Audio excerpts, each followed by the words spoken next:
Nick is in Chicago. Hi, Nick. Welcome to the podcast. Hey, Dave. It's an honor to talk to you today. You too, man. What's up? Yeah. So I work for a digital marketing company in Chicago. We have about 50 employees. Our revenue last year was $12 million. And it was a startup for 10 years, 10 years old company, and just recently have started the process of putting some systems and processes in place. As you know, in startups, people wear lots of hats. You do things quickly, and the processes follow sometimes later down the road. And I am in the process of, in my role, it's my job to be putting those systems and processes in place. And there is things that my CEO would like to see us do that other members of leadership are resistant against, in particular, my direct report, the COO. So my question is, how can I implement changes that my CEO desires when other leadership is resistant? That's your CEO's job. His job is to run block for you. Okay. Okay, let me give you an example. All right, we went through here at Ramsey, I guess about 4 years ago, and we realized a lot of our branding across the different brands, the different things we do, from high school curriculum to EntreLeadership to the Ramsey Show to Financial Peace University, all these different brands we have were not visually connected. The creative was all over the freaking map. You follow me? Yeah. And absolutely. what we were losing as a result of that was people doing EntreLeadership had no idea that the same company was doing Financial Peace University because there was no visual connectivity. There was no process there because the creative was all over the map. Other things were all over the map too, but the creative was one of the things. And so we decided in the C-suite and among myself and the leadership team, the senior leadership team, that we were going to, within a reasonable period of time, put a series of governance boundaries in place and get these different areas to get their creative, their logos, their visual branding to conform to where the consumer on the other end of it could recognize that they were tied to each other. That was really not an option. Yeah. Leadership decided we're going to do that. Your CEO has decided some of these processes are going to come into play. It's not an option. We're doing this. There's a good reason to do it. Now, then what we did was each of the areas had their own creative teams, and we sat down and told them why. We gave good reasons. We persuaded them as to the intelligence, the wisdom of the idea, because it was going to be pain, because we're going to throw some of their stuff in the trash and have to start again, right? And they're going to have to do some work that they wouldn't otherwise have to do to recreate some of the visual pieces, some of the marketing pieces or whatever, some of the stuff you're seeing on the website, all that kind of stuff had to be reworked to fit the new governance process. And nothing was on fire. We didn't have to do it in 24 minutes, but we also weren't going to just go along and not do it. And so basically what that means is in your situation, the way that sounded was, leadership sat down with the players and explained to them why it was important and that why it was wise. That's your CEO's job. And that Nick is going to come in and help you guys do this. And we are going to do it. So there's two things coming from that. One is we're explaining to you why. It's a wise business move. We're all going to be on the same page. We're going to be aligned on this issue. And it's mandatory. We're freaking doing it. Yeah. Yep. And so then the person the creative person that runs into one of the creative leadership team that runs into a creative whose feelings got hurt because we're throwing his stuff in the trash and we have to do it over because it has to be aligned according to this stuff. He can just point back at me and go, we're doing this because Dave thinks it's wise, and actually all the rest of us think it's wise, and it's necessary for us to go to the next level with this company, and sorry for your feelings being hurt, but we're doing it, Yeah. And so, but that's me running blocker in two ways. One is I'm selling the team on the vision of the changes, because change is always painful. Yep. And I got to sell the team on the changes, and then I got to put my foot down and go, oh, and by the way, boys and girls, we're doing it. Yeah. So and so don't blame Nick. I mean, Nick's not a hired gun. He's just in here to help you get the work done that I'm telling you you're by God gonna do. You know, I didn't say that way, but pretty much that message was delivered. Yeah, absolutely. It's not unreasonable. I'm not just thumping people. That's not the point.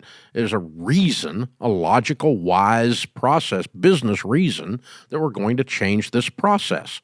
You know, we're putting all this stuff on paper. We're going to digitize it and quit putting crap on paper. Paper storage is nuts. You know, we used to have these things called filing cabinets back in the day. You know, I mean, we don't do that anymore. Why? Because somebody like me in leadership said we're not doing it anymore. Well, I like paper. Well, I'm sorry. We're not going to have much of it around, so you're going to be miserable because we're getting rid of it. And I'm running blocker for the guy who's trying to do the process. Now, what's happened here is the COO, your boss, has not got buy-in from his CEO yet. Yep. He doesn't believe it's necessary to do the thing you're talking about yet. Yeah, and he's responsible for, he's been with the company since it started and created a lot of the broken systems. Exactly, the broken systems. Yeah. So his perspective is, well, the CEO isn't in the day-to-day trenches seeing what it really takes to do the work that we do. Yeah. It's not going to change until the CEO sits with him and makes the sale.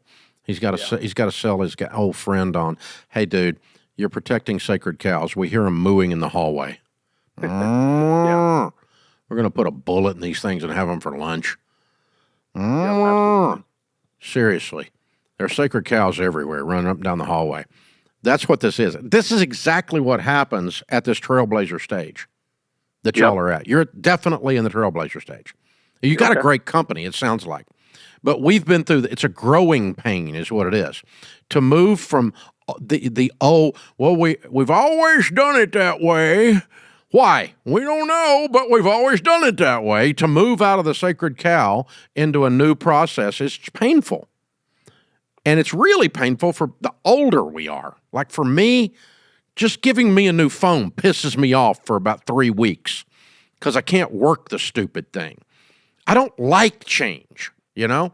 But I know the new phone will do things that the old phone wouldn't do because I'd still be carrying around a brick from Motorola if it was up to me, you know? Because I resist this stuff. But then when I finally do it, I'm glad I did as a leader, as a human. But man, killing the sacred cows is hard. And so this guy's got a little bit of pride tied up in the stupid ways we used to do things when we were small and primitive. Yep, absolutely. And it feels like this is the bottleneck that's keeping us from taking that next step in growth that we need. Is getting these systems in place. So, depending on how the politics go down in your place, you either can sit with the CEO or you can sit with the CEO and the COO for a cup of coffee and go, all right, I need marching orders from you two.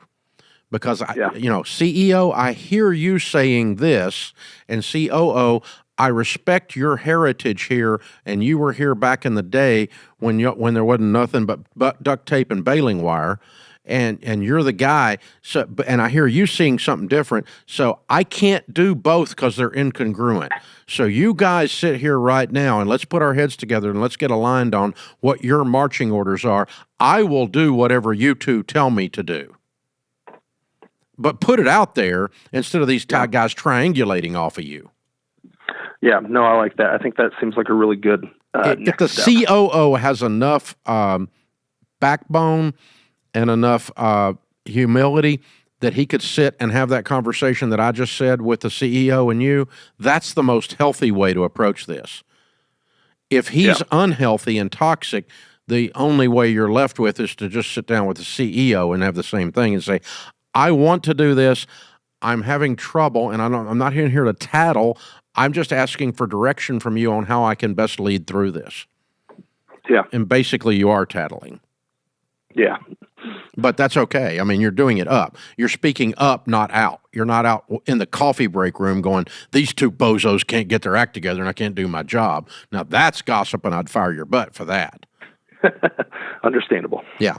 So, you're in a good place, Nick, and you're obviously a mature leader, emotionally mature. I don't know how old you are, but I mean, you're obviously the way you're asking this question is a very healthy process of how to navigate this stuff. And so in our place, I would hope that they would sit down with me and the COO and go, hey guys, I don't know what to do here because I'm kind of getting this message, and either I'm confused or we're not aligned.